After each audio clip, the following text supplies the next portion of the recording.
Hey everyone, this is Amani. Welcome to another YouTube video. You would see Bella in the background, FYI, but I didn't want to disturb her sleep. So this is how we'll be shooting today. Today I want to talk about something that is that I believe to be a very relatable topic for every woman who's currently working, and it's being the only woman in the room. Everyone has gone through this, to be surrounded by a group of men when you're giving a presentation, just when you're entering the office, just in your team. And that's something that's a very, very common woman experience if you're working in tech.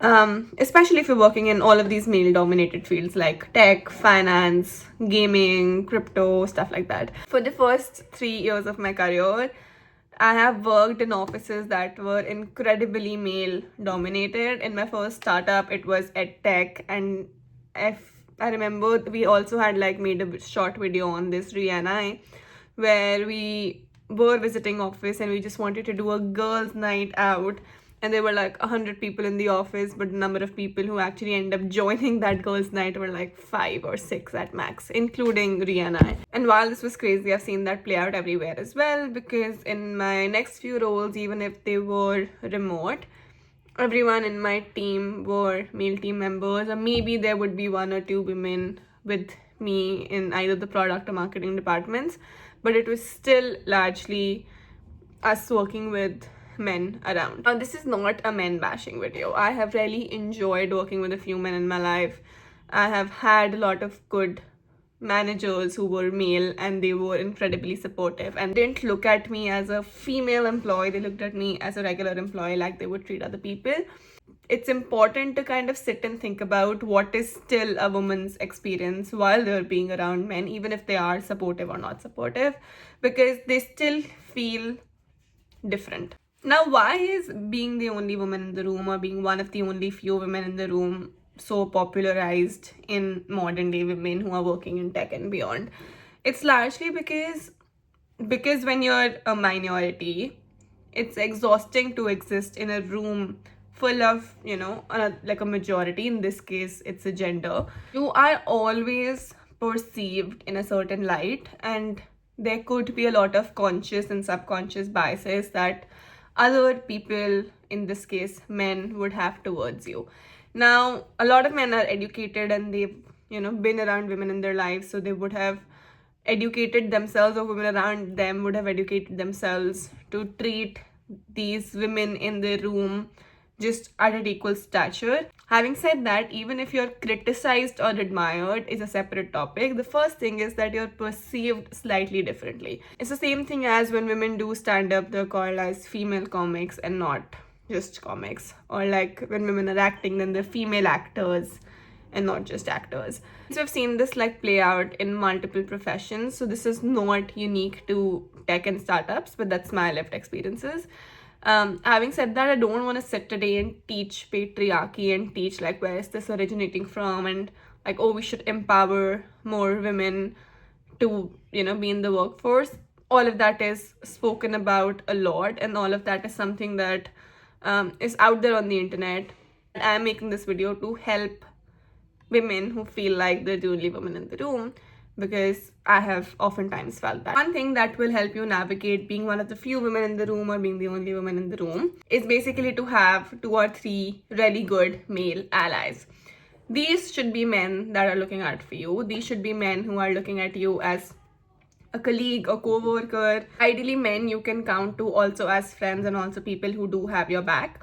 A lot of times it's difficult to be surrounded by men and then speak up, because you fear being perceived in a certain light. You are intimidated because it's a setting where you are technically a minority.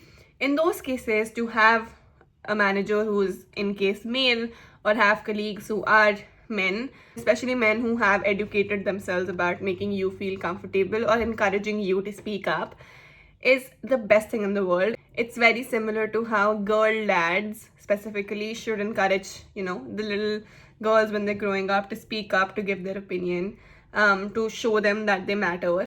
It's the same thing that any other male colleague of yours should be able to do that for you subconsciously. It need not feel a lot of effort from their end. It should feel organic because they trust you and your abilities. So having good male ally relationships in your workplace, it's incredible and it's a life hack. It's something that can really help you grow in the initial few years of your career, just because you know you have great ideas. You just want slight push to kind of, put it out there. Another thing that is really helpful navigating being the only woman in the room is to have a bunch of female friendships. And these friendships should not be competitive. A lot of people have talked about the importance of female friendship otherwise, but I feel like even in the corporate setting, or if you don't have friendships in your workplace, but you have women who are working in startups or corporate that are your non-competitive friends that will be equally happy in your success, people who will give you very honest advice and still encourage you, is such a big blessing, because unlike male allies, these women also relate to your lived experience. It is through male allies and through female friendships, have people that can serve as your army and you can serve as theirs back and forth. Challenge that I have faced by being a minority in my team, just by my gender, is to establish very strong boundaries with other male colleagues of mine. And every woman's lived experience, because you're working with someone day in, day out. So unless you have strong boundaries, unless you have very clear terms of how this colleague relationship is going to exist, it can get very tricky to navigate, because a lot of time the colleague friendships end up becoming like your real life friendships, and they are also the people you're hanging out with after work, over the weekends, even after you leave jobs and stuff like that. In most of the cases, this is a great thing because you're making friends for life. Ria and I met through work, and then I was a bridesmaid at her wedding. She will be a bridesmaid at mine. It is important to have these work friendships that flourish beyond work, because that's when you know it's not competitive. Having said that, establishing a boundary is incredibly tricky, especially with the opposite gender, but it's incredibly important, because without it, it gets very complicated and it's easier for lines to blur a little bit. Just be very, very head first in terms of how you want that relationship to sustain. Even if it's turning to be a romantic relationship, it's incredible if it's healthy. If it's not romantic and just platonic, then it needs to be spoken out, the boundary has to be drawn, it just needs to be evident. I say it needs to be evident and out there so strongly because it is very likely that workplace dynamics with your remaining colleagues, especially the opposite gender, will impact your performance. It will definitely impact your perception in the workspace. So ensure that you have a shield around yourself, or if you're getting into a romantic relationship, then it's very conscious.